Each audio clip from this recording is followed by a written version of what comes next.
finish that Deuteronomy? I don't believe you. Neither do I.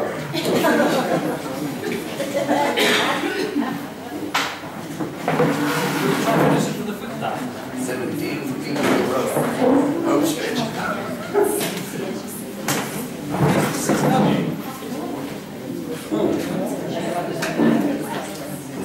All right.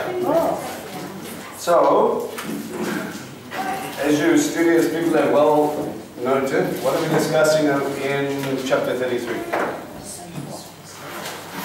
It's blessing.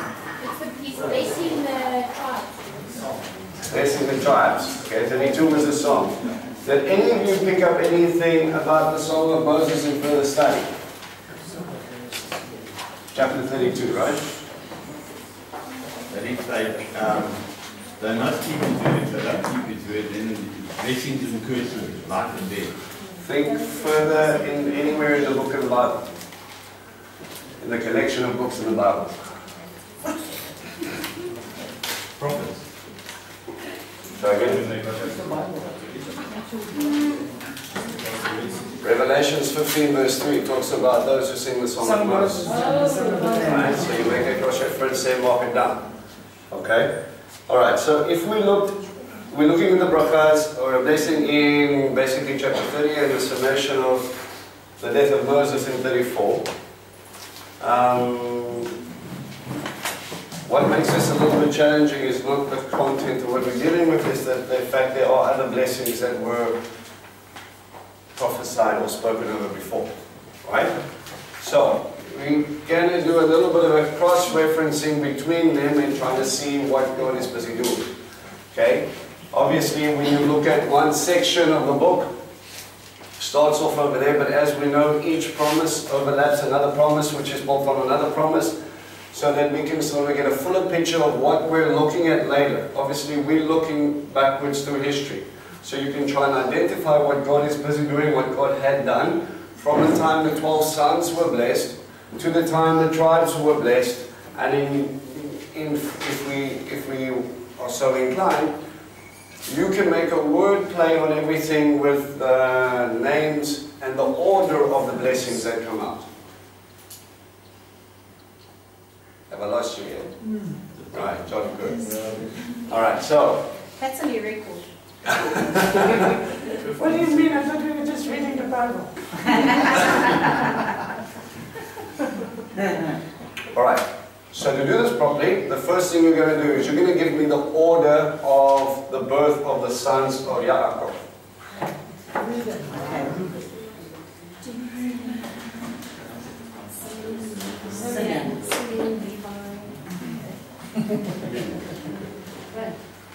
Levi, Judah,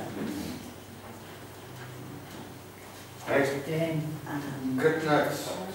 then Me, I've done my Naphtali, Small for spell. Gad, Don't you guys, Asher, Issachar, and then Zebulon, and Joseph. and then Benjamin. Joseph and then Benjamin.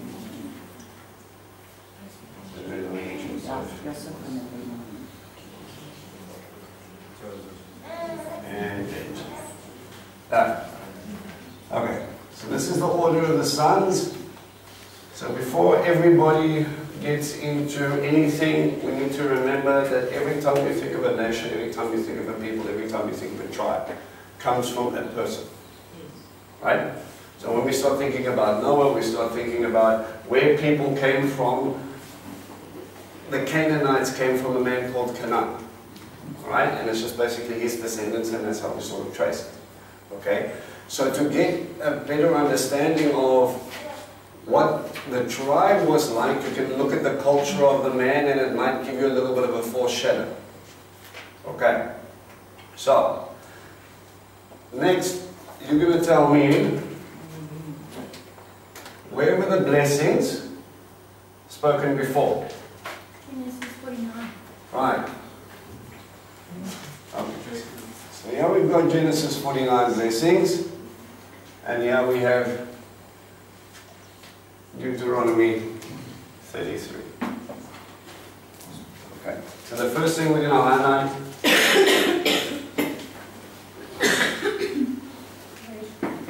And shall we do the, you want to do the nameplate first before we get into the lessons? Yeah. Alright. Remember, names mean stuff. So when name changes, function changes, or God adds to the function that we already called. Okay? So when we look at this, and if, let me take you back to a story very quickly. If this is all about Yeshua, give me a reference that we know that Moses is probably the greatest prophet of Yeshua.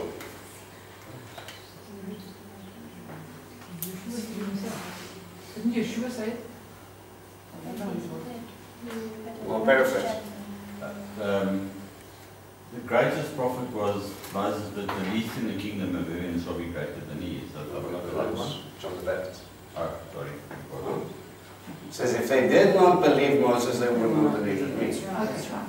So there are foreshadows that overlap that we're talking about Messiah. You know, one of the instances like we shared before, like Joseph, right?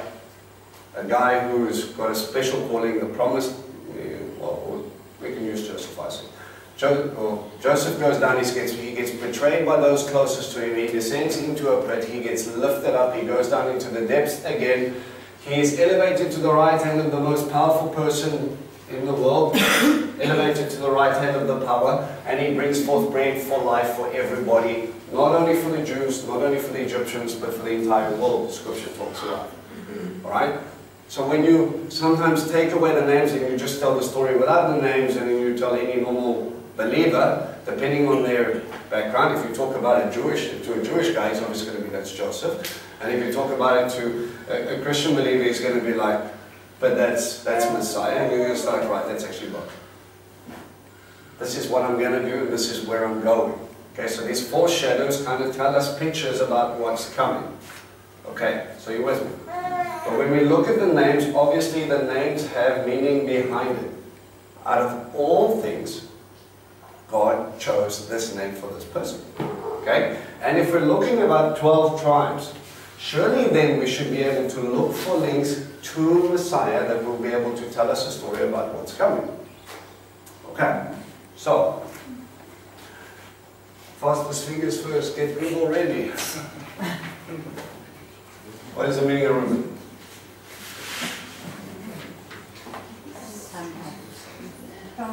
Okay, now you're going to get slight variations, okay?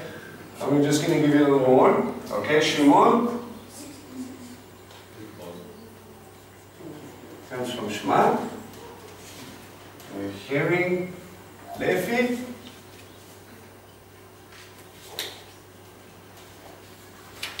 Is that another 12? All right, Kira. Yeah, a little bit bigger. Sorry, no? There's a lot of information. So the joined, attached, or a more direct translation is my heart. Remember, anything with an E at the end, Shali is to me. Lev is a heart, Levi is my heart. Okay? While we're there, anything with a U sound. Okay, is normally anachnu, to us, okay, or who talks about someone in third person, which is a male. Okay, so they give you little inclinations of, because it's very gender specific, the way the Hebrew works, okay? Use it, don't use it, it's not a thing. Judah? Praise. Done. Judge. Now the fun starts. Naphtali. Oh wait, hang on, did I miss something? I struggle. Naphtali. Still good, thanks. After my struggle. Ah, that's right, okay. Yeah. Struggle. Sorry, my. So the E at the end, or my wrestling. Okay? Good? fortunate, fortune, a troop, or an invader. Sure. Happy or blessed. Sometimes actually, but remember we said the beautiful sayings. Okay? And he said, blessed are those who are poor in spirit. He uses that word. Asher. Okay? Issachar.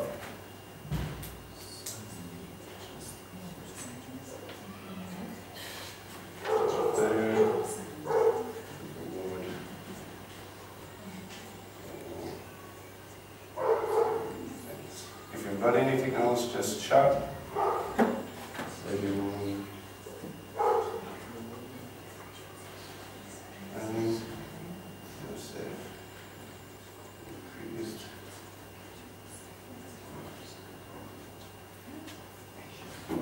What is Joseph? Increased. Increased.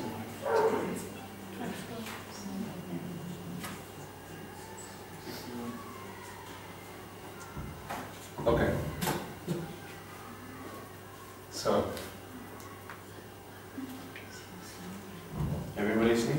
Sorry, I don't understand where you get the eye from Anisha. I get the reward in the complaints. Issachar. Issachar, sorry. Yeah. But like I said, some because the Hebrew sometimes has double plays on, depending on whether you're taking from the root or whether you're taking it from the basis. So you will get some slight different variations. Look, I really don't mind, it's not an exact science at this point. We're trying to, because Hebrew is a revived language, we're going back and we're trying to understand what the biblical basis is and what he was talking about. And then when we have to go back to the paleo and things like that, that's going to become a lot more complicated, and we'll find that it's probably taken me 4 days to explain.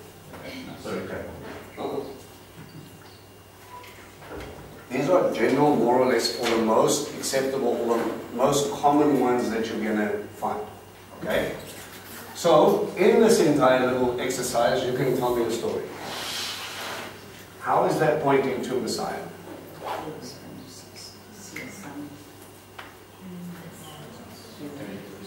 All of those is Part of.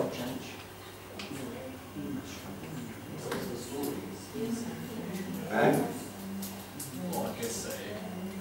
think of a story. Put the words together and see if it tells you a story about him. Alright? See a son that in my hearing has borne my heart or has attached himself to praise. He will judge. That will be my struggle. I will either be fortunate or he will struggle against the invader. How blessed or happy are we that we are his reward, that he will make his indwelling, he will increase to the power of the Son of my right hand. Okay. So when we start looking at, oh, it's just names in the 12 charms and this charm and that one and all the rest of it, God is actually talking to you about the point of it all. Okay. That's why a name is very important, because a name carries, that's why the names are so important. That's why the Bible shows you from the beginning how important it is. It's also about function, right? This is what I'm trying to do. And only when the tribes are complete, now this is where the fun starts to come in, because of Joseph, just at this point, we don't have Ephraim and Manasseh included here. Okay? So this is the order in which they were born. Okay? Now, if we look, jump to Genesis 49 in your Bibles.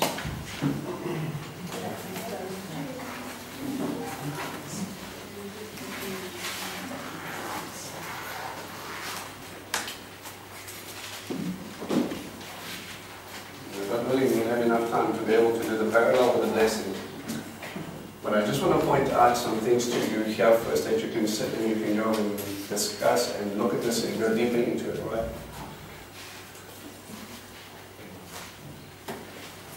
Okay, so let's want to sort out this.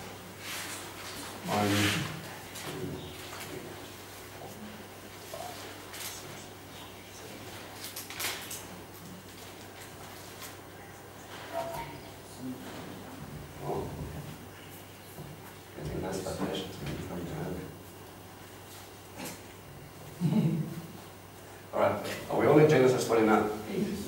Okay. So, now tell me, We're not going to look through every blessing. We've done this. I'm going to parallel this a little bit later with what we're talking about in 33. Give me the order of the blessings. Who's first mentioned? Okay, so I'm just going to put you number 1. Okay? Simeon. Number 2. Levi, together or separate? Together. Okay, so I'm going to put you just a half off step 3 because they are mentioned together. Who's next? Judah, which is son number 4. Zebulun. All of a sudden we go to son number 10. Then we go to Issachar, which is son number 9. And then Dan. And then Dan comes up to 5. And then Gad. Then Gad, which is 7. Asher 8. Naphtali. Naphtali is son number 6. And then And Joseph, then Benjamin. 11 and 12.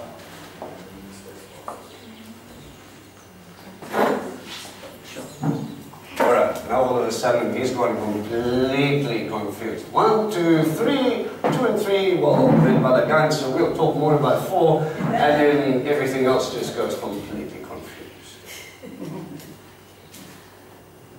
Just counting on 1, 17, 12, 18, 54, 25. Alright. Remember, when God decides to change order of things, Ephraim and Manasseh, start to ask why. What I'm doing is I'm pointing things out for you and I want you to go and play. Okay? Alright, now go back to Deuteronomy 33.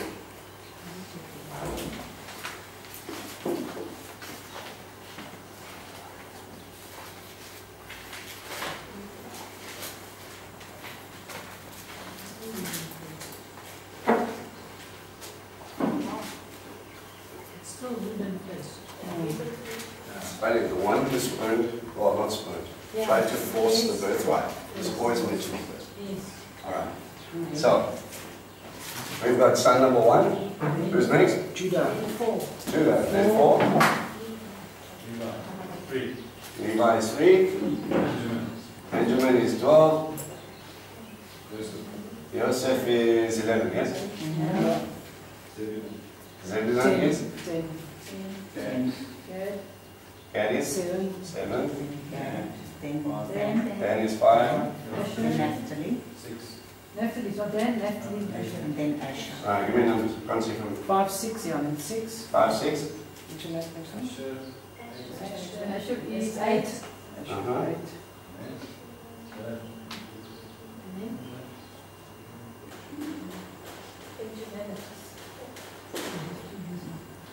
Are we missing anybody? Yes, we're missing 2 people. Oh, which ones are we missing? 9. Number 2.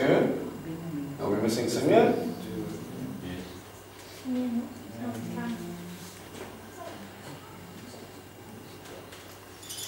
And? And 9. Missing 9.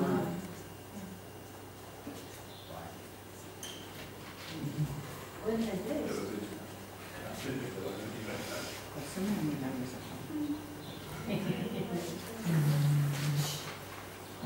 Now, if we had to touch base a little bit with Revelation's blessings, I'm just here coming to Victoria here, and people go, oh, but Dan's not there. Dan did the golden calf, so therefore that's why they get excluded in the blessing.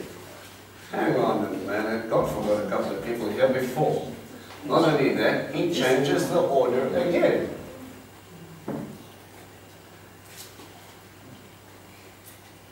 I mean, we can understand Simeon, but Issachar. Can you really? How is Levi still there when him and Levi were pushed at the same time? Yes, in the same thing. You're my favorite child, Levi is just Simeon gets it back. Yes. 400 years. Okay, so what has Simeon and them done in the wilderness that has got them excluded? I don't understand Issachar. What? Issachar? Really? Yeah, Issachar didn't do anything. As far as I know. You know, these are quiet stories. These are some questions that we've got to go in and we've got to look at. Alright? But right now, Because it's either Greek word and recompense is missing. Now we're going to start asking story time again. If they're And not hearing is missing. They're not hearing. So let's discuss some stuff. Okay, so the Father's trying to show us.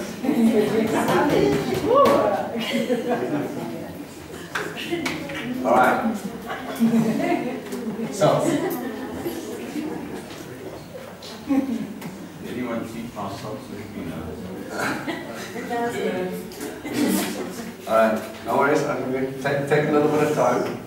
While you're done, if you've got a piece of paper, start writing down the story. You've got the meanings, you've got the order. Let's see what God is trying to tell us. Write it down, come up with something. Let's see what's going on. I'm going to give you 5 minutes, okay?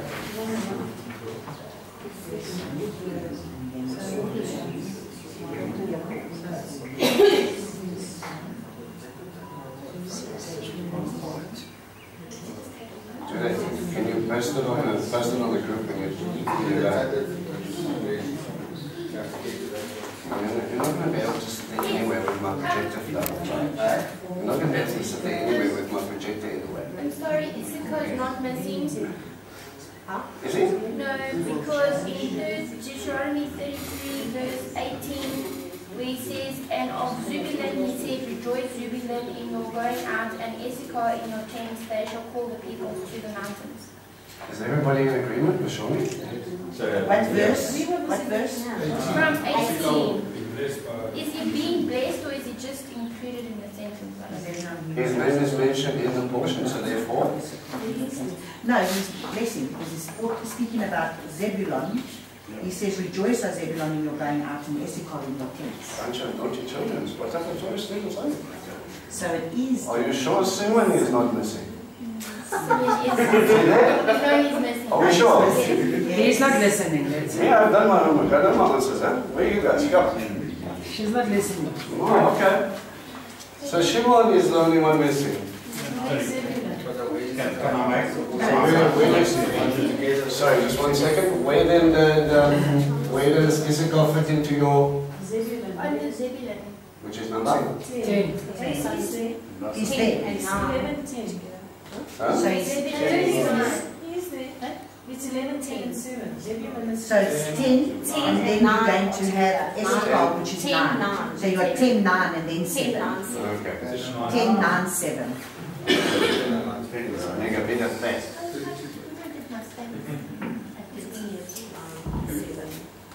This is on the job training tips.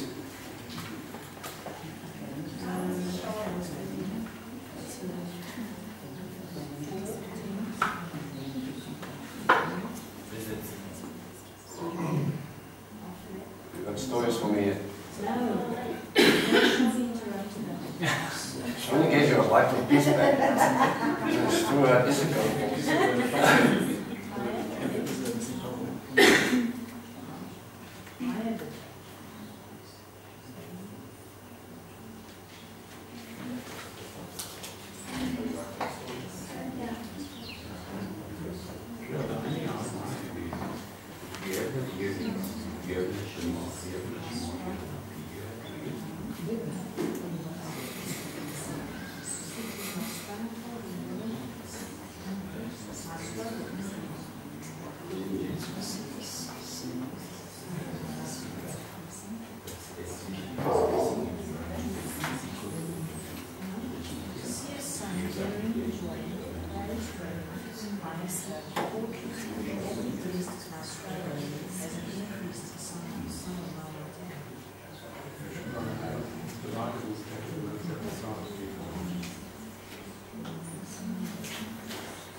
Sorry, say again?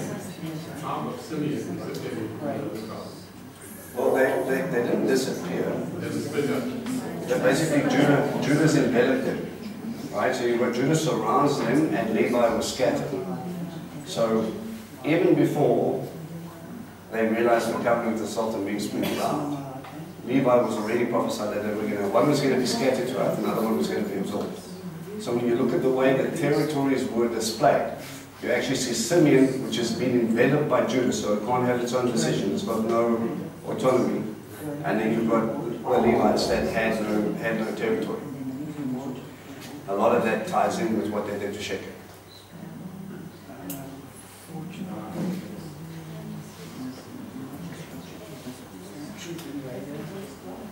Unless he's confused eyeballs.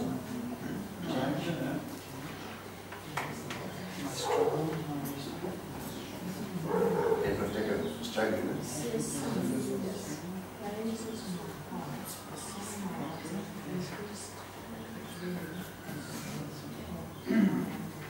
Okay. So see the sun. And you see the sun.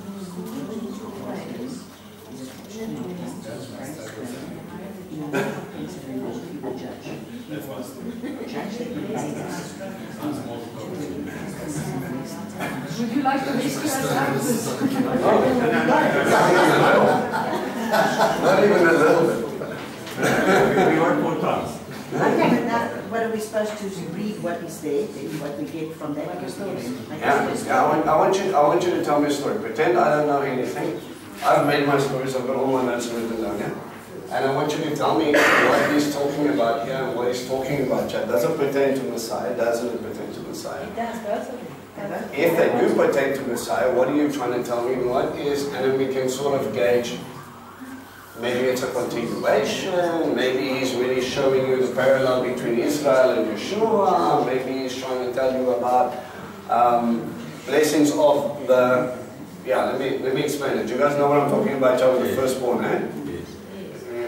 Okay. God takes a nation unto himself and he makes him like his son.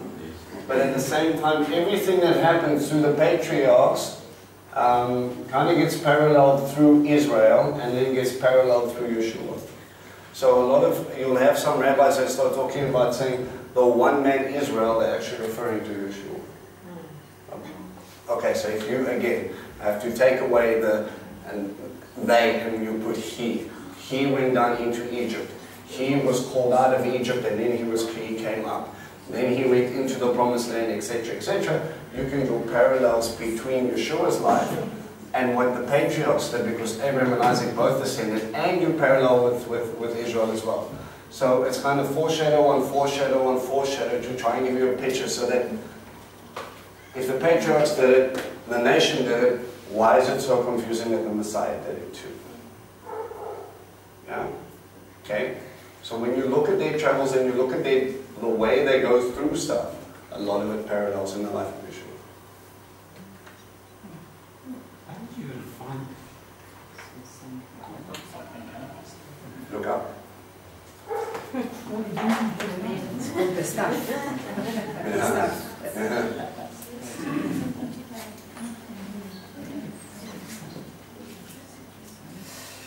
Remember, in the beginning, God's going to cut up little puzzle pieces for you, one piece at a time.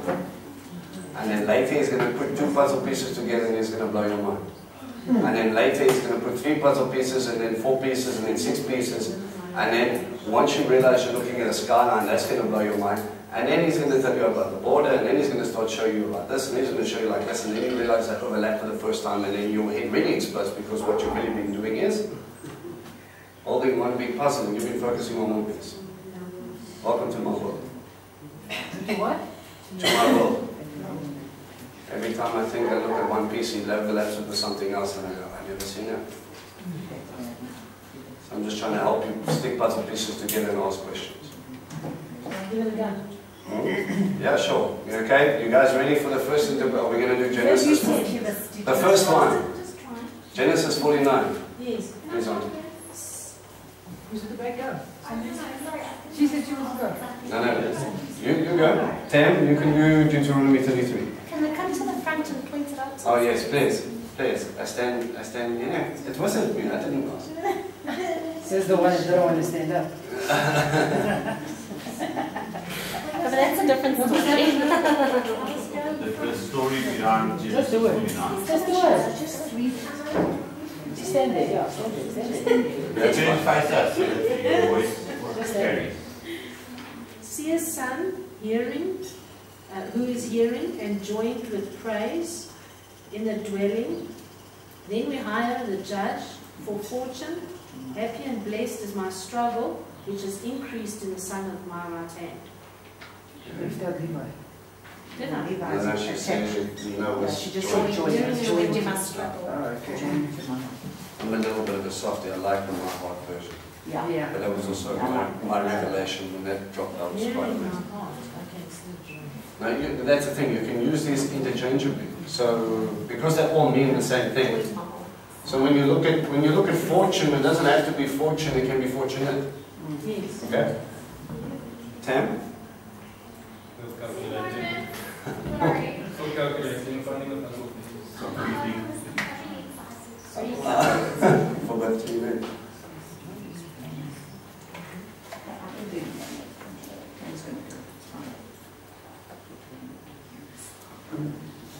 But we want other ideas as well, not just mine.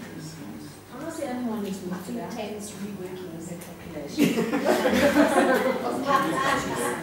She's going to be up in one more. But it's exactly what that one is. The only difference is we need to understand why is it like that. Is that what you're trying to get us to understand? Why has it changed? I'm asking you to ask, why would God preserve a word?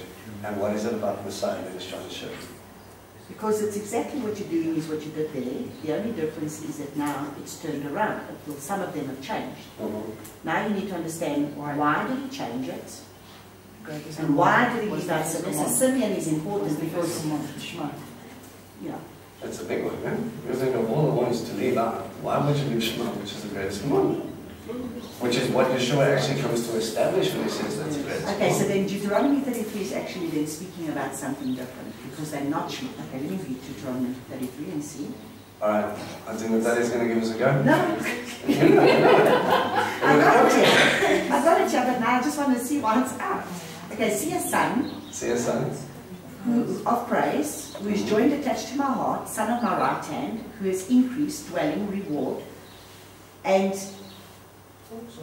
is fortunate, or reward, okay, fortunate, who will judge my struggle and my wrestling, and so that we may be happy and blessed. When he judges, When he brings judges, reward. yeah, he will bring reward. When he judges, he will, when he judges, then he will release me from my struggle and my wrestling, and we will be happy and blessed. Yes. Oh yeah. But you don't just jump up. So is that now? Give me a timeline. The prophecy. Very, a lot of moons ago. Many moons ago. Does that not sound very much like a revelation? Yes. Okay. I'm just asking some questions. Because they're going to sing the song of Moses in Revelation. That's right. Which is the prelude to this. If you actually look at the one next, if you put number 6, like the actual name of Israel, Because to it's, judge Israel, yes, I that used to makes also sense that he's coming to judge his house. Where's Israel in your name? Actually, Why is Naphtali all of a sudden interchangeable with Israel? my wrestling, Israel being the one who wrestled God. Same meaning, not the same. Where's that? Because his name was The reason. German interpretation. Yeah, but he never used the term Israel, he used the term Naphtali. Yes. So it's more about your personal struggle than Israel's struggle. That's right. Alright? My wrestling, my struggle. That's right. Why is it that he talks about overcoming temptation and sin? And being Because sin is overcomers? knocking at your door and you have the power to master it. You're the ones. You can either get into it or you don't. So this is very much personal, I think. Yes. But as well as if we apply it to a corporate understanding of a corporate identity, you can say Israel, or the world in a sense, has also got their own internal struggle. Each nation has its own things, each population. I mean, it's funny when you think about it. What Israel is wrestling with now is really the idea of peace. Right? Where do I draw the line? Where do I establish my borders? When are we going to stop fighting? When are we going to go in here? We have a completely different struggle. Our struggle is more about leadership and corruption. When are we going to take ownership for what we've done, get someone that's going to actually think right, and we're going to move forward? We have a completely different dynamic. They don't understand how we live there. We don't understand sometimes how they live there. Okay? So, and in the midst of that, when you look at the struggles of Cape Town, or the Western Cape right now, versus the struggles of Joburg, It's not the same. versus the struggles of Durban. And each one has kind of got this little play in this own little portfolio that God is busy trying to hammer out in each place. It's amazing when you go to Durban, it's not so much about the stuff. You go hang around in KwaZulu-Natal, but they've got a problem with other things. Everybody wants to be like one with the universe. Right? So there's a lot of drug abuse going on there, in a different sense. When you come to Joburg, also so busy chasing stuff, they get burnt out. Right? Here, you aren't successful unless you drive a specific brand of stuff. It's not the same thing. But again, it's this wrestling of trying to get my place in where God is. Yes. We're actually missing the blessing for Israel, because on verse 29, chapter 33, it says, "Blessed are you, O Israel." So there's another blessing, so should we add it in with the... But that's a summation of what was going on with the tribes. Okay, so if you wanted to do a plane, you wanted to go and mess around some stuff, look at the blessings of Israel in its specific sense. When it's only mentioned Israel, what I'm trying to do is just show you one aspect of what's going on here. Yeah. This is one thing. This is the slightly, this is the rush level where you've got to go and you've got to study and you've got to write out the stuff and you've got to push in. The plain sense which is going to give us now is the actual blessings, but there are hidden meanings within the blessings that you're going to have to go through and study out. Okay. Are you guys more or less okay with this? I want you to go and play with this. I want you to look for the parallels. I want you to ask about, say, look, show me where this is talking about Messiah. Why do we have at 3 different times? We have men that turn into a nation, and this nation before it goes into the promise. Inheritance. Is that giving you a clue? Everything that I promised you, restoration. Okay? That's why when you start talking about it this way, it sounds very much like Revelations. But when you start talking about here, we're not there yet. And when we start talking about it here, it's virtually promised. So it's almost as if God is giving you 3 stages of a redemptive story using the picture of the Messiah and what He's going to do the right way through. So it's like Abraham and the covenants, they just kept on being increased on top of each other. Each layer upon layer upon layer. Alright. So, alright, brainstorm you. Sorry, Vince, can you just put it for me in a nutshell, help me understand exactly why Simeon's name, because it means hearing and Shema, why it was left out of the It will be complete speculation. Okay. It would be complete speculation. The thing is, we could say, well, this is the problem here. Okay? Number 2 and 3. Levi and Simeon. What did they do wrong that they got the not so nice blessing in Genesis 49? They went and they wiped out Shechem. Right? Because of Dinah. Okay? Dinah gets taken, she gets kidnapped, he goes, please, please, please. Okay, kind of reminiscing. I'll take her to be my wife and then I'll ask for permission later. Whole discussions and things like that, everybody's upset, but Simeon and Levi decide, no, we're going to do something about it. Don't know, just excuse that. He's a little bit emotional, but we're quite happy. But he knows that we can't let our sister be joined to anybody who's uncircumcised. So, if you're going to circumcise yourselves in the entire town, then we can really get to the meat of this agreement. And he gets very excited. He's like, I'm going to keep her, and I'm going to take her, and this is going to be fantastic. And then they go, and he pours out his heart in front of the people, and they all think it's a good idea, and not because they all want to be circumcised, but because he says their stuff will become our stuff. It's a nice little piece there. His major selling point was their daughters will become our wives, But also, their things will become ours. And understand, you've got patriarchal blessing on patriarchal blessing before this happens. You know, when cities, when kings walk up to Abraham and to Yitzhak and they say, could you please move, you're making us look bad. Their tents are large. Abraham was 318 or 313 servants around there. 300 servants. And you're staying in a tent? Interesting.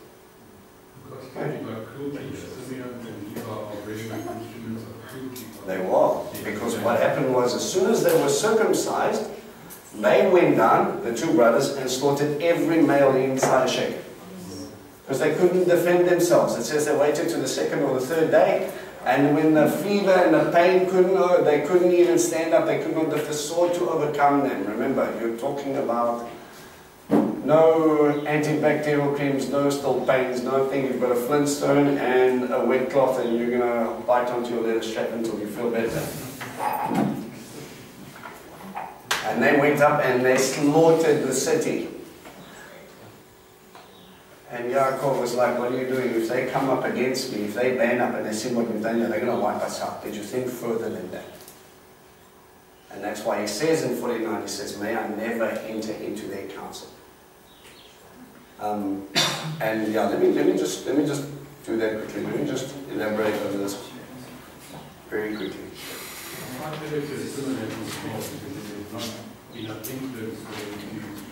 Turn our whole tribe against itself to rebel.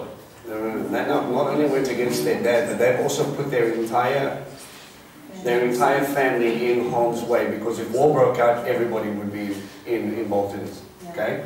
But it says, similarly, Levi or brothers, related by weapons of violence, let me not enter their counsel, let my honor not be connected with their people.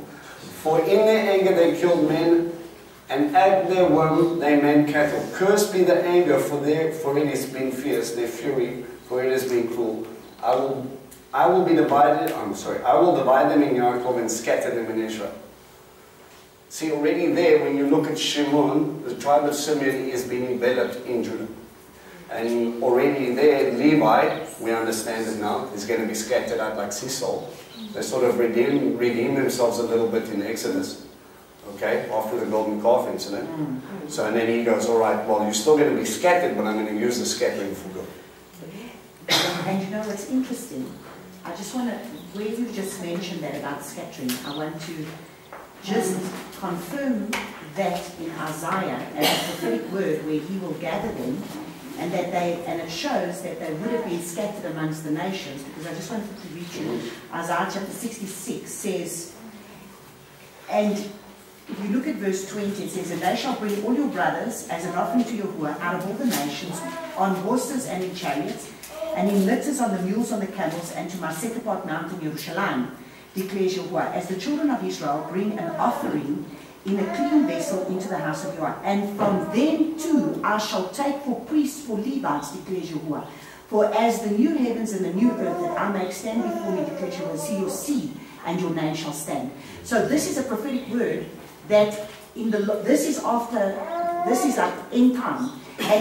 And as they're coming out of the nations, as they're gathering, they're coming with their camels and from the nations, he is speaking that prophetically he's saying, from those nations I will gather my Levites, which means there are Levites that he's going to gather in the last days that are going to serve him. There's Levites all over the place. You go to any shul and you stand up and they will ask, before they do the blessing, if I was sitting in a chazan and I knew there was proper Jewish blood in here, what you would do as a chazan is you would say, is there a kohen in the house?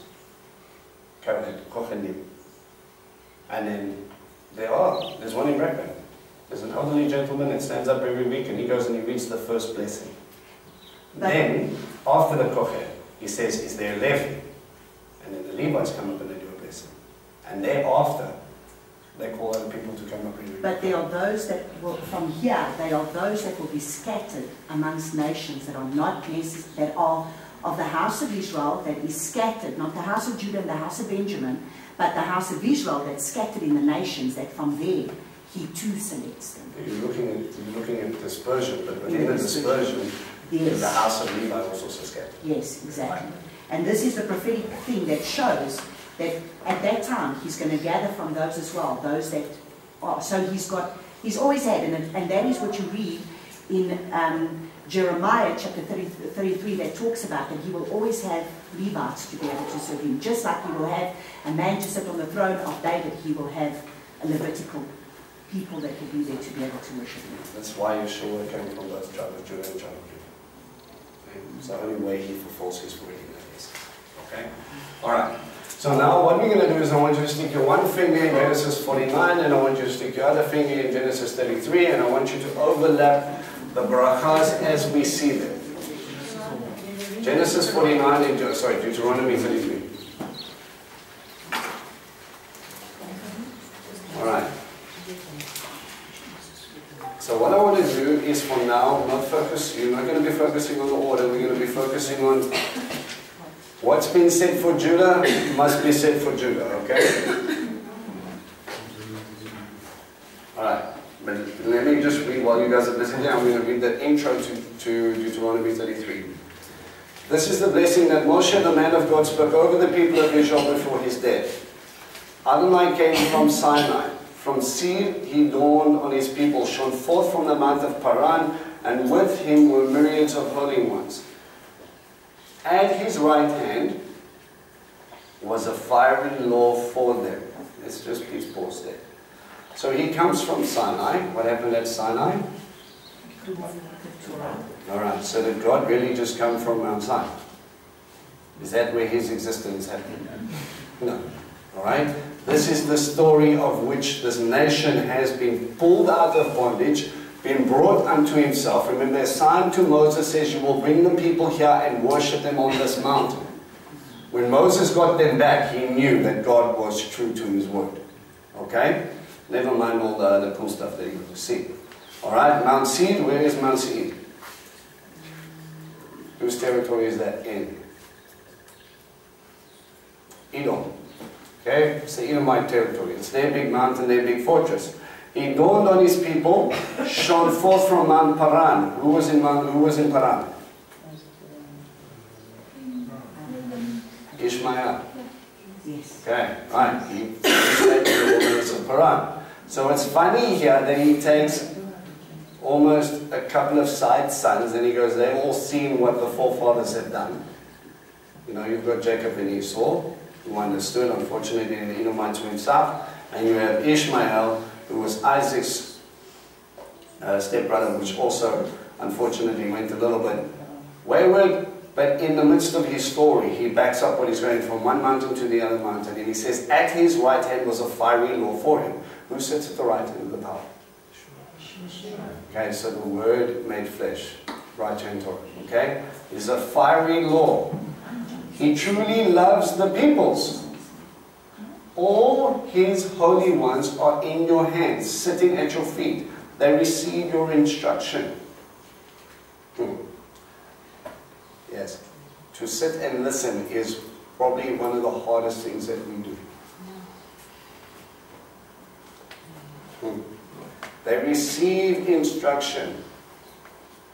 And sometimes we receive correction. Tell me, how many people like receiving correction? Nice, nice.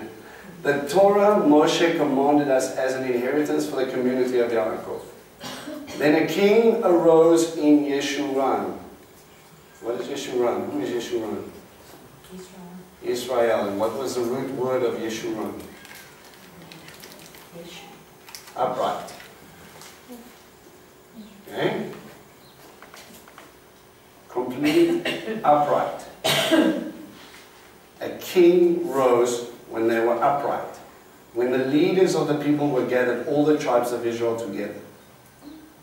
So again, we know, and it's quite easily to say, at the right hand was the Lord, the righteous king who would give the decrees. That's a picture of Messiah as well. Right? Any other interpretation? Yeah. Alright. Says, and then it goes into these blessings. So, let's quickly go back to Genesis 49. I want you to find Reuben is the first guy mentioned for all of 2 lines, 1 verse. Okay. So, let me read it. Reuben says, "You are my firstborn, my strength, the first fruits of my manhood. Though superior in vigor and power, you are unstable as water, so your superiority will end, because you climbed into your father's bed and defiled it. He climbed onto my concubine's couch." Nice words to say, why? What did Reuben do that was naughty? Slept with the concubine, and what did that mean? Right, he tried to take hold of the authority. And why is it? What does that mean? Unstable as water. Right. Right. It's not steadfast. Not steadfast. Not steadfast in anything. I like the picture, because if to get this religious to sink in a little bit, you obviously just have to take water and put it into different containers. Yeah. So no matter what your situation is, you adapt very quickly to your situation, but it's not necessarily what God would want you to do in that situation. Okay? Mine says boiling like water. So I thought that would mean he would be an angry person or something. That's quite possible, but compared to Levi and Simeon, maybe he wasn't as grumpy. Okay? Okay. All right. Could it possibly mean that as well, that he wasn't steadfast in saying, I'll change this, I'll do that. No, I don't like this anymore, I'll do that. Could it possibly be... The situation required he changed according to it. Yeah, it's a thing. He kind of took the shape of whatever he needed to be instead of standing up and being the one to be. Being like iron in the water. Yes. Remember, this is the firstborn son, the one who was supposed to take hold of the patriarchal blessing and carry on leading Israel with God, walking with Him. But as soon as the situation changed, he changed. He didn't like it, so he changed. Okay? Give me a king who acted like this. Saul. He was a people-pleasing king.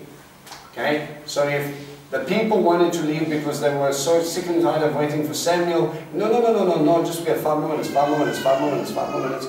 And then, okay, I'll do it, guys. Just sit down, everything's fine, we'll get it done. And then Samuel comes over and we realize that was one of the big balagans, he maybe trying to make an offering himself. Okay? Sorry. Mm. This translation says uncontrolled. He was uncontrolled. Well, that's the thing, Porte is very strong, so he kind of just, I'll do whatever I want to do as well. Remember, taking hold of your father's concubine and saying, well, you've done a very bad job, you've neglected my mom. Remember, there's a lot of emotion behind this thing, hey? We spoke about it. Not the favorite mommy, she was kind of left as a backdrop. Here I am being overlooked, just like my mom is overlooked for little Snoetkop. Who's little Snoetkop? Joseph. Don't worry, Joke's all going to bow down to me, alright? Do you like my coat? 40-year-old, 10-year-old. Oh, so you think you know stuff?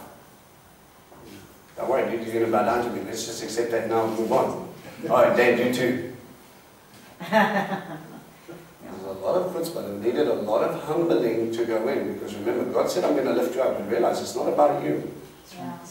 And this is why I felt that he had to go into the first pit, and then he lost his coat the first time, and then he went to the second, and then he was lifted up again in whose house?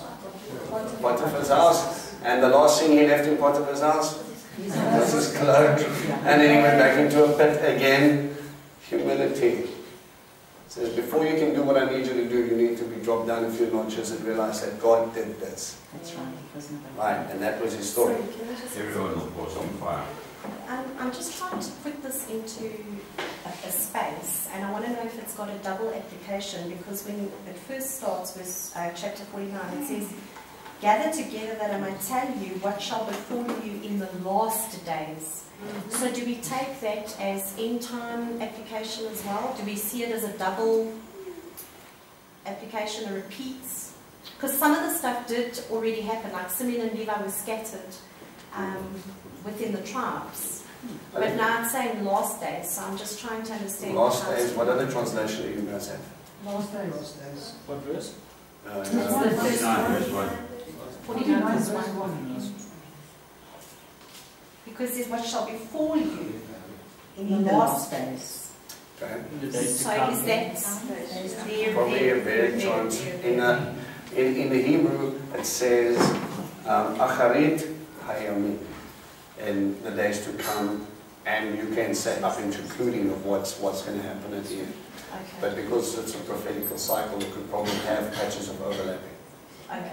Okay, so things that happen now and later, we will see that we have slightly different words and what could be happening. I find it interesting, just a thought, when you look at Revelations in 144,000, the tribes are mentioned again.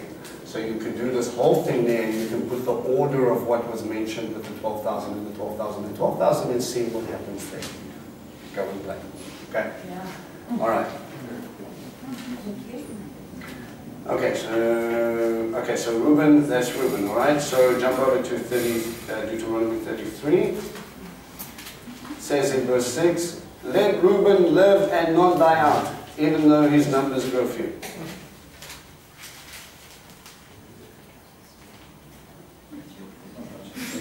Dun, dun, dun. So when did we get to this now? Can any of you remember, fastest fingers first, how many, was Reuben a small tribe or a big tribe?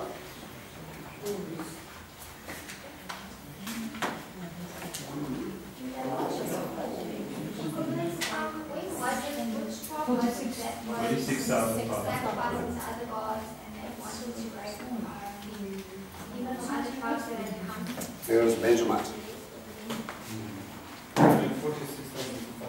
46,500. Which is pretty big, because Dan and them were in the 60,000s. And there were other guys that were in, I think the Levites were 22,000 some change. Okay? So this is not a big thing. So now we have to ask ourselves the question, from this point on, what happens to get to X, Y, and Z? Put question marks that you will answer later. Yeah, for you. Okay. Next one. Are we going to go in the order of...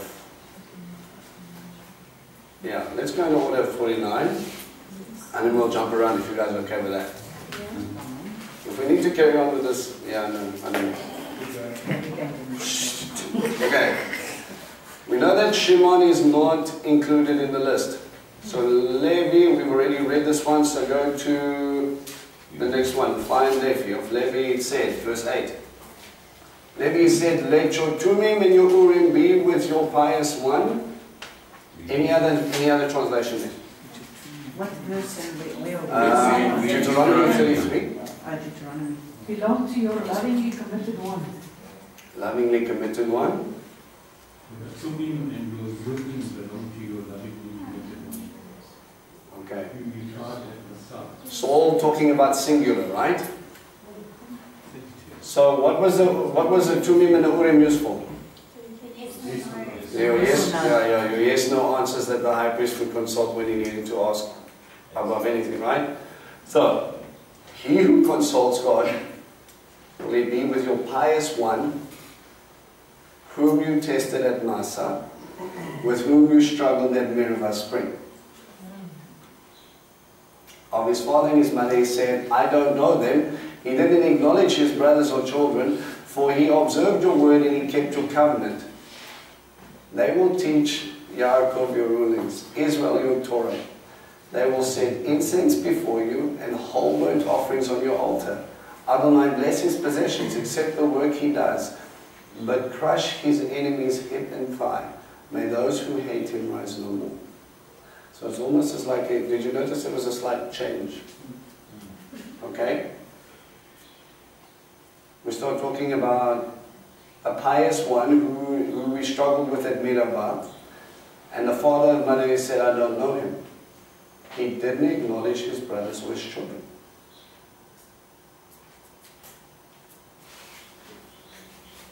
Have we got some cogs going in? Smiley face there for you. Then, for he observed your word, and he kept your covenant. Now what you're going to do for me is you're going to put a little mark there and you're going to go check out what happened at Meribah, and you're going to start to try and look at the first one. The second part is obviously talking about these duties, as a priest, right?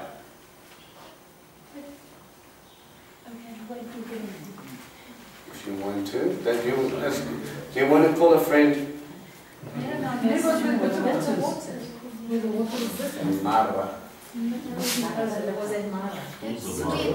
That's when Moses said, when God said to Moses the first time, you will go and hit the rock with the water, and then the second time God said, you will speak to the rock. That's when Moses did not speak to the rock. Wow, very good, huh?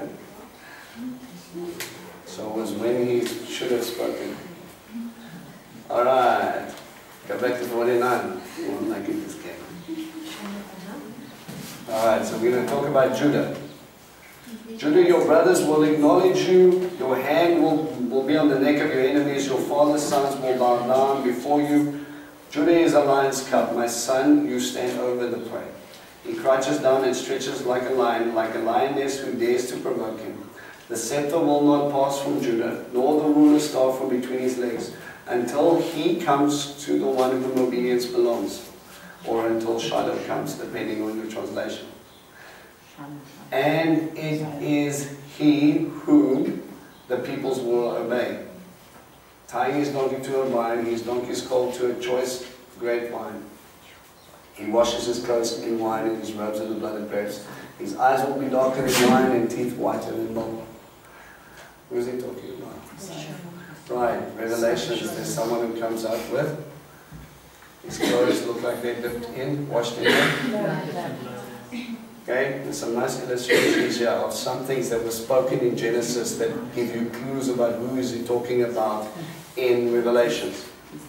Okay. So what's with the tying the donkey to a grapevine?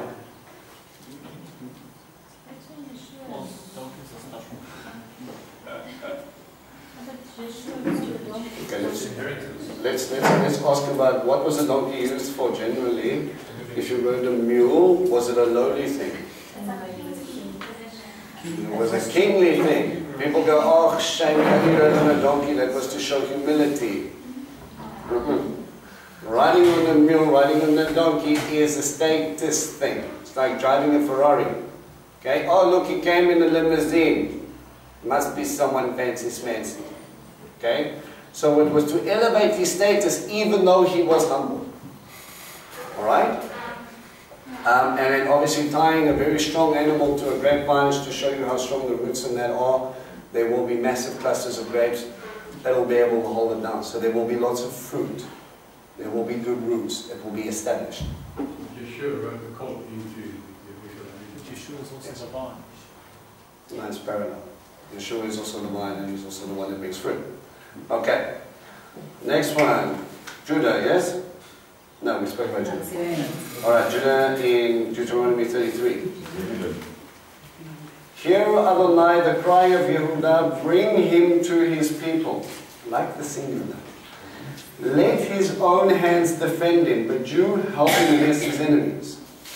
All of a sudden he's a lion, and now he's like, listen to his cries because people are going to try and destroy him. Give me a picture of someone upcoming who was like this. David. Right. David was surrounded by his enemies continually.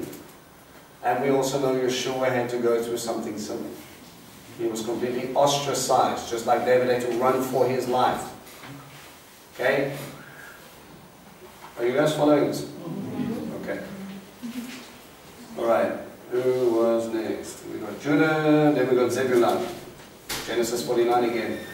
Zebulun will live at the seashore with ships anchoring across the coast and his border at Sidon. Okay, so we know it was a seashore town that we're going to receive lots of things. Fast forward to Deuteronomy, Zebulun, verse 18. Zebulun, he said, rejoice Zebulun as you go forth, and Issachar in your tents. So they sort of get linked together in that one.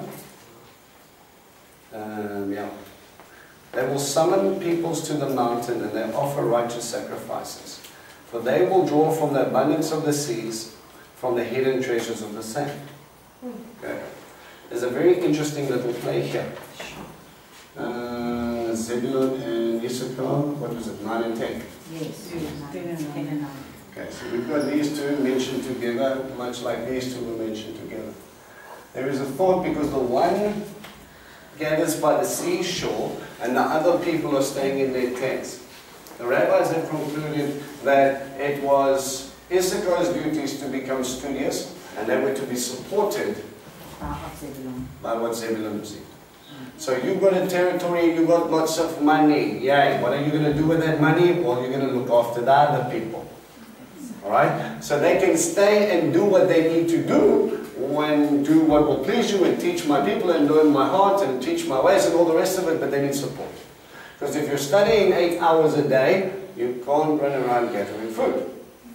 Okay? So they've made this nice little parallel. Because the two are mentioned together, they tie in. So go back to Genesis 49 because Issachar is right next. Yeah, Issachar has a strong donkey lying down in the sheep sheds. On seeing how good is settled life and how pleasant the country, he will bend his back to the burden and submit to forced labor. Now there's so many parallels and things that are going off in my knowledge. Remember, a lot of the stuff has to deal with territory. So you need to dust off a map and you need to see where they were settled and to see what type of lifestyle these guys actually went into. Okay? So they get settled in a tent, they get overlaid in or supported by Zebulun. And yes, and it says they will summon the peoples to the mountains. So I'm in Deuteronomy 33 again. And they will offer sacrifices. They will draw from the abundance of the seas and the hidden treasures of the sand. Okay. Sorry, I've got a little map at the back of my scripture. Yes. Zebulun looks like it's landlocked. It's because you've got West Manasseh and Asher sort of. Where's Dan in the map? Sorry? Where's Dan in the map? Dan is down in the south. On the left hand side? Yes. Okay. Where's Sodom? Also landlocked, probably. Okay. So you've got a border territory, but remember the road that ran sometimes off the route. How close is it to the Via Morris? Okay, I'll look at that a little bit now. Yeah, also remember at later stage Dan. No, that's what I'm saying. I wanted to try and figure out on which map, because Dan actually didn't settle by the coast, which was their territory, settled up way north and became landlocked. Okay? So I just wanted to see exactly which point of reference they're probably going to. If it's there, close to the Mediterranean, is that where your finger's going, right? Alright? The Via Morris would have cut in, remember, through Capernaum and actually would have come down. So there were other territories or other main roads. If you control the Via Morris, you control the sea trade. Okay, so it might not necessarily be the point of their boats that would go out, but they would be able to take from what was captured in the sea because they controlled the main road that brought in everything. It's good. Okay. Where are we? Issachar we spoke about. Dan. So, calling the people to the mountain and offering sacrifices of righteousness, future application? You're probably looking at that, but also at the same time, because of the link between the teaching and the studying, to help them understand enough so that they could go up to worship correctly. So I think it's in line with that. Okay. Remember guys, we need to just try and look forward and then try and see exactly where these things sort of apply. We can't recognize it if we don't know about them. Dan, in Genesis 49, Dan will be a judge. Dan will judge his people as one of the tribes of Israel. Dan will be a viper on the road, a horned snake in the path, and that bites the horse's heel so that the rider falls off backwards. I wait for your deliverance, Adonai. Okay. Remember the horned viper? Who did we talk about? Right. Look at the parallel in Deuteronomy 33, verse 22. Of Dan he said, Dan is a lion's cub leaping forth from Bashan. Where's Bashan again? Golan Heights, Galilee. Exploits. Remember, there would be a line drawn between the Philistine and the Israelites around the place of Bet Shemesh. That was the last frontier town. So everything up was Israelite territory. Which again is funny enough, like we just mentioned, Dan should not be anywhere near Bashan. Why did Dan not take its inheritance? Right, they struggled because the Philistines were extremely strong. Remember, there were 5 cities. At best, they took out 3 of them at the peak of people like David and Solomon, but there were always 2 left. Goliath and them would always come back and be a pain in the butt later. Hence, Gaza is a pain in the butt now. It's a Philistine town. Okay? They actually got rid of them and then they gave it back. And now they wish they didn't. Okay? Because they kind of throw missiles instead of stones there. Okay? But here we have, all of a sudden, leaping forth from Bashan, we know that Goliath was coming down and across the entire time, and we see that sort of parallel. Okay? Who's next? Gad. A troop will troop on him, but he will troop on a hill. No, that's not a play of words. Does anybody have other different translation? The raven and ravens things that he raids its hill. Okay. Troop shall tramp upon him, but he shall triumph. Okay, remember Gad means troop just like Dan means judge, so you've got this play on what they're going to be doing. Conquering army, it could be pushed and pulled. Go to Deuteronomy 33. Blessed is he who makes Gad so large. He lies there like a lion, tearing arm and skull. He chose the best for himself when the princely portion was assigned. When the leaders of the people came, he carried out Adonai's justice and his rulings concerning Israel. Did you notice how funny it was when in the first blessing it was only Judah that was a real lion? Yeah. And now all of a sudden we've got a couple of lions. Yeah? It's very interesting to me. Any takers? Any ideas on Gad? There's lots of raiding in their territories. Where did they settle? They have very desirable space. It's very pretty and lush. Where? Basically. Hey, something. That's like saying it's in the Bible. Is that possibly where the Revelation thing's going to happen? Well, Megadon. Checking your Bible. Probably not. On the side of the Jordan, so you know when the Israelites went and they decided where to go and then to take the side So of did they cross into the inheritance? No. So they stayed on the other side. So does it make sense that they would have to raid, they could raid opposite parties and then they could come in and they would be the first kind of people at war because they were kind of outside of the territory? Yeah, and because Moses said that you still have to fight with your brothers for the land. And then they would be well established and not to be messed with, but still, we're busy talking about Jordanian territory today. Okay? Asher. Asher's food is rich. He will provide food fit for a king. Sorry, Denise. Mm-hmm.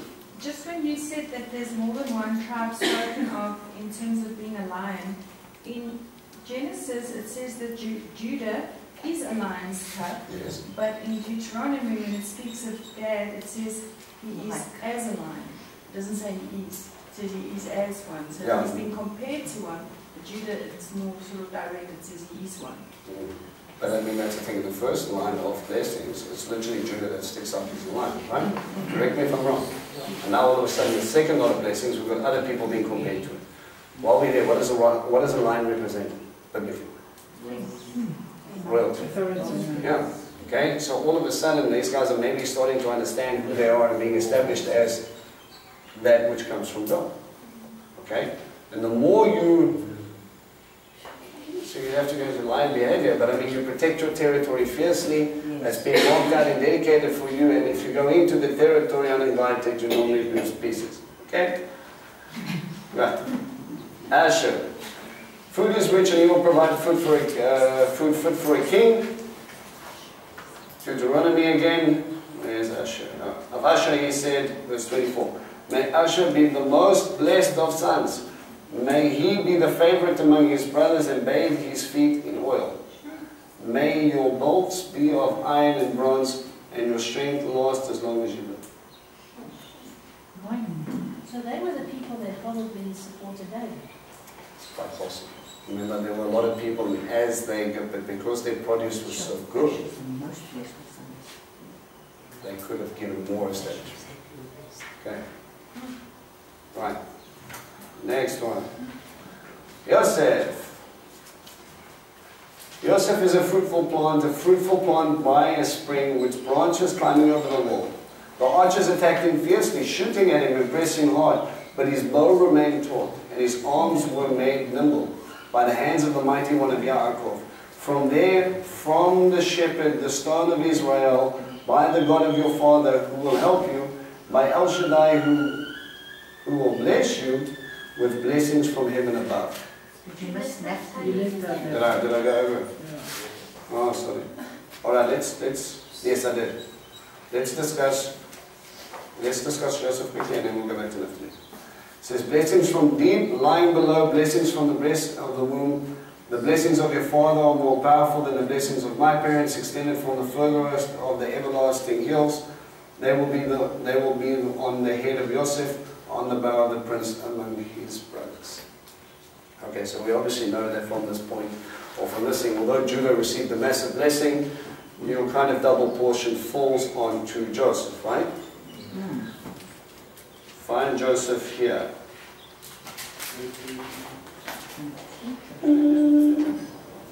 Verse 13. Okay. Of Joseph he said, may Adonai bless his land with the best from the sky for the dew, and for what comes from the deep and beneath, with the best of what the sun makes grow, from the best of what comes from each month, from the best from the mountains of all, from the best of the eternal hills, from the best from the earth and all that fills it, and the favor of him who lived in the burning bush. Any translation difference there? Dwells in the bush. May blessing come from the head of Joseph on the brow of the prince of his brothers. His firstborn a bull, glory is his horns are those of the wild ox. With them he will bore the peoples, all of them to the ends of the earth. These are the myriads of Ephraim and the thousands of Manasseh. Okay. So we still see the double portion. Here he talks about his firstborn. We're still seeing this overlap. But with this, in the midst of this Ephraim and Manasseh blessing, Joseph being the main leader, you can add in translations here. For Manasseh and Ephraim. And again, you need to go look up meanings of Ephraim and Manasseh.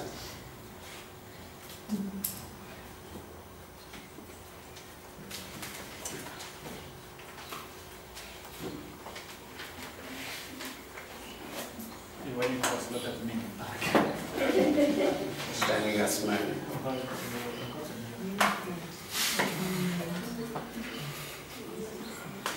Manasseh causing to forget. Okay. So Let company. me not confuse the order. Which one was mentioned first? Ephraim. Ephraim always, right? But Manasseh was out. He was. So just like Ephraim is fruitful. okay, fruitful or Fruitful over their company. okay, Manasseh. Causing to forget. That's what I know. Okay. Anybody else got a different one? Okay, mine was double fruitful and who makes me forget. Okay? Double portion, double fruitfulness. You can add that into your story and see if it changes. Okay? So we see again that God will sustain, God is established, and God is going to put these guys in the myriads of Ephraim and the thousands of Manasseh. While we're there, there is a portion that talks about Ephraim. It says it will become the fullness of the nations. Okay, so some rabbis are starting to understand that, just to see is Torah-observant believers that are not Jewish kind of get engrafted into that tribal area. Alright? I met a nice guy, Regan got terrorized by him a little bit, by the name of Chalukyang. He's a tour guide over there, has a lot of interesting meetings with people. And he said, you know what? You guys aren't as unique as what you think. There's quite a few of you popping. And there was a book. I actually saw, there was a book that was published, man, by a lady, Jewish lady. She felt that Hashem had led her to write a book about this new group of Gentiles that are becoming more Torah observant. And she couldn't understand it, just like a lot of people you will meet is, oh, you keep Shabbat, you keep Pesach, oh, this is so exciting for you, yay for you. When are you going to convert? No, I don't want to. Why? That's where the buck stops. They just cannot understand. And then she was giving a bit of an interview about what these different interactions.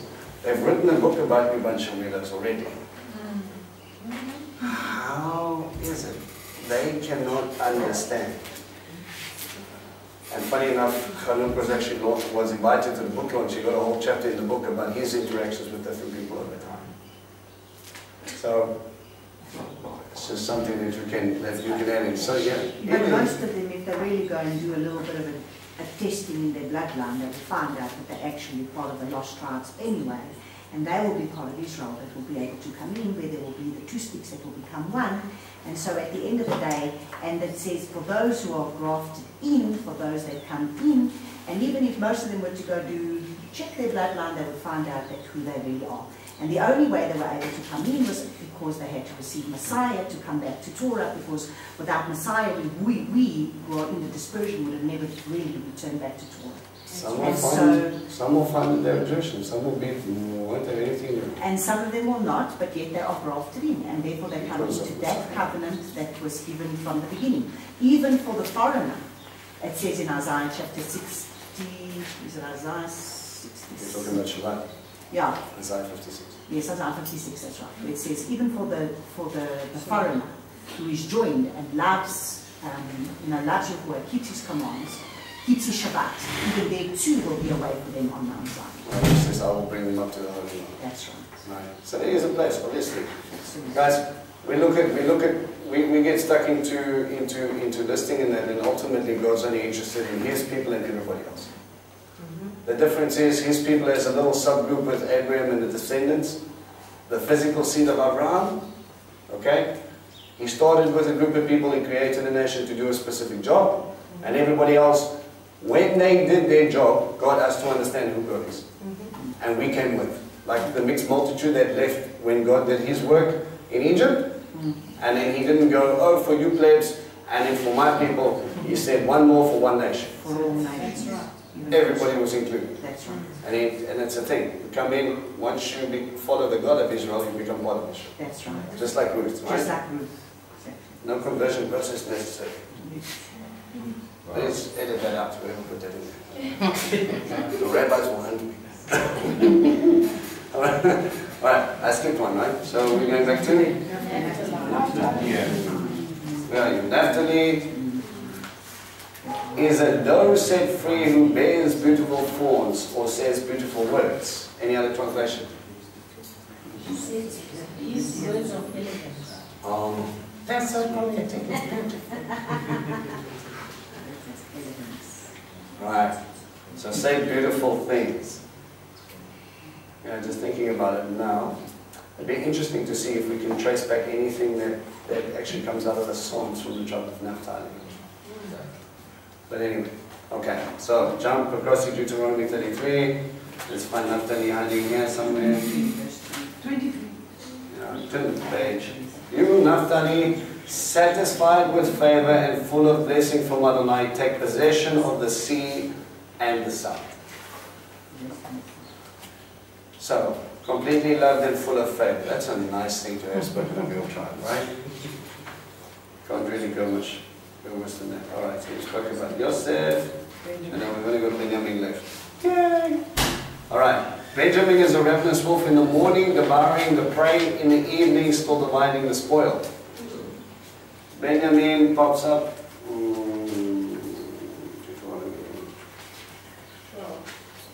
Yeah, 12. Says, Adonai's beloved lives securely. He protects him day after day. He lives between his shoulders. Sure. And interesting, what was the land given to Benjamin? Jerusalem. Was that area there? They were actually, it was they were the buffer between the 10 tribes and Judah and Simeon included. So when people came down, they would go through the territory eventually. But they also met a Balagan. He'll live securely. That's interesting because everybody who came to pick nonsense between Israel and Judah, whenever there was a war, they went to Benjamin. And I was like, that must be future. And he lives between his shoulders. Immediately gives me this image of being lifted up on the wings of genius. When he carries the eaglet on the back of his wings, he takes him to heights he never knew he could. Alright guys, like I said, there's territory here, there's plays on future now. There are so many different things that you can go and look at with this. We would spend weeks on. Hopefully I've caused enough questions in your mind for you to go and go play a little bit, go and study a little bit and go see what you find. Please bring it back next week if you have something.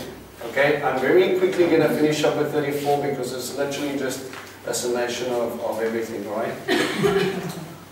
So Deuteronomy 34. Moshe ascended from the plants of Moab to Mount Nebo to the summit of Pisgah across from Jericho. There Adonai showed me all the land, Gilead as far as Dan, all Naphtali, the land of Ephraim, Manasseh, and the land of Yehudah, all the way to the sea beyond. Now I don't know if any of you have been on that side or even stood near Jericho. Good luck seeing all the way through to the goal line. Yeah. It's impossible. So what here is God has probably given him a vision of everything that he has declared. Yeah. And he was able to see the territories in his moments. Remember, his last 40 years has been about getting these people to this place. It says Dan, see from Dan. As far as Dan. So after Dan had moved. Dan, yeah, no, before. So Dan would have been close to the Mediterranean. Yes, from the left. Yes, but you still had other territories that were up north. Okay, I mean, we've been to Jericho. You can't even see the Sea of Galilee from it. Alright? It would be a nice view, but it doesn't. But at Jericho, this is the point at which you're going to cross, right? The Negev, the plain including the valley of Jericho to the city of date palms, is as far away as Seir. Adonai said to him, this is the land concerning which I swore to Abraham, Yitzhak, and Yaakov. God holds his covenants to the men he made before. And the only reason they are there is because of Abraham. Yeah. Your little bit of obedience can change the generations to come. That's right. Your little bit of disobedience can push the people in your generations away. Abraham, Yitzhak, and Yaakov. I will give it to your descendants. I have let you see it with your eyes, but you will not cross over there. So Moshe, the servant of Adonai, died there in the land of Moab, as Adonai had said. He was buried in the valley across from Bet Peor in the land of Moab, but to this day no one knows where his grave is. Any other translation there? Okay. So who buried him? Jude's got a little bit of land. Right. Go to Jude, please. Alright. So we're not sure. Why is it important that we don't know where he's buried? Because if that was the case, can you imagine a shrine there would be there by There we go. Rabbi Moshe is next to the synagogue, Bet Moshe and Moshe's falafel stand. Like they really did the names of the other rabbis. It would be. Yeah, you cannot get away. When Jewish guys find a big rabbi, today you can go visit Ramban's site, and he lived in And is it then Galilee or somewhere? Tiberias. Yeah, in We were Tiberias. there in Tiberias, they closed the whole town. Yeah, because Oh, there was one rabbi that died, yeah, and there were probably like 17 busloads of Orthodox guys who came to honor this guy. It was insane. Sorry, Vincent, are you aware of this very evil practice that's going on in our time, where if there's a great leader that's died, that people go to their grave to clean cloaks from them, they call it grave sucking. I've heard of them. Yes, and they sleep on top of it and all types of funny nothing's stuff. changed. Yeah. Where did they get it Grave from? sucking. And they go there to get cloaks from the previous rulers. I actually read a newspaper article where our politicians actually do that with the ancestors. They go to their graves to receive blessing and guidance and cloaks and whatever they want. They do grave sucking. He gets things, but it's not the cloak. It's not working, right? Let's just say that. All right. Moses was 120 years old when he died, with eyes undimmed and figure undiminished. It's important. He could have gone across. He wasn't in the wheelchair. No one carried him up and dumped the whole bag of bones and said, dude, you've got about 5 minutes, peace out. Chew on this broken piece of bread. This guy was still full of fire. He was still passionate. But this is where he stopped so people could follow God through Joseph, through Joshua. To climb Mount Nebo, I mean, Hello, to climb Mount Nebo, he must have been. But you have these, in Moses you have some interesting cycles. You have mountaintop moments and you've got fires.